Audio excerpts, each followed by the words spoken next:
നമ്മുടെ പ്രകാശത്തിന്റെയും ചൂടിന്റെയും സ്രോതസ്സായ സൂര്യൻ പെട്ടെന്ന് അപ്രത്യക്ഷമായാൽ എന്ത് സംഭവിക്കുമെന്ന് നിങ്ങൾ എപ്പോഴെങ്കിലും ചിന്തിച്ചിട്ടുണ്ടോ?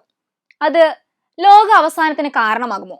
അതോ നമ്മെ താൽക്കാലിക അന്ധകാരത്തിലേക്ക് തള്ളിവിടുമോ? ഒരു സയൻസ് ഫിക്ഷൻ കഥയെ അനുസ്മരിപ്പിക്കുന്ന ഈ ചോദ്യം ക്വാറിയിൽ വലിയ ചർച്ചകൾക്കാണ് വഴിയൊരുക്കിയത്. സൂര്യൻ 8.5 മിനിറ്റ് വരെ അപ്രത്യക്ഷമായാലും ഭൂമിയെ കാര്യമായി ബാധിക്കില്ലെന്ന് ചില ഉപയോക്താക്കൾ അഭിപ്രായപ്പെട്ടു.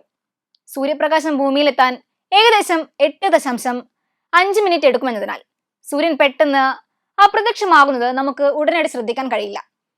അതുകൊണ്ട് സൂര്യൻ ഉടനടി ഇല്ലാതായാലും ആ സമയം വരെ അതിന്റെ പ്രകാശം ഭൂമിയിൽ ലഭിച്ചുകൊണ്ടേയിരിക്കും. എന്നാൽ ആഴ്ചകളോ മാസങ്ങളോ സൂര്യൻ അപ്രത്യക്ഷമായാൽ ആഘാതം കഠിനമായിരിക്കും. ഒരാഴ്ചക്കുള്ളിൽ ചെറിയ സസ്യങ്ങൾ നശിക്കാൻ തുടങ്ങും. നാഗരികതയുടെ തകർച്ചയിലേക്ക് നയിക്കും. മിക്ക മനുഷ്യരും നശിച്ചു പോകും. അതിജീവിച്ചവർക്ക് കൃത്രിമ ആവാസ വ്യവസ്ഥകളിലെ ഭൂതാപ ഊർജത്തെ ആശ്രയിച്ച് ഭൂമിയുടെ കാമ്പിനടുത്ത് ജീവിക്കാൻ നിർബന്ധിതരാകേണ്ടിയും വരും.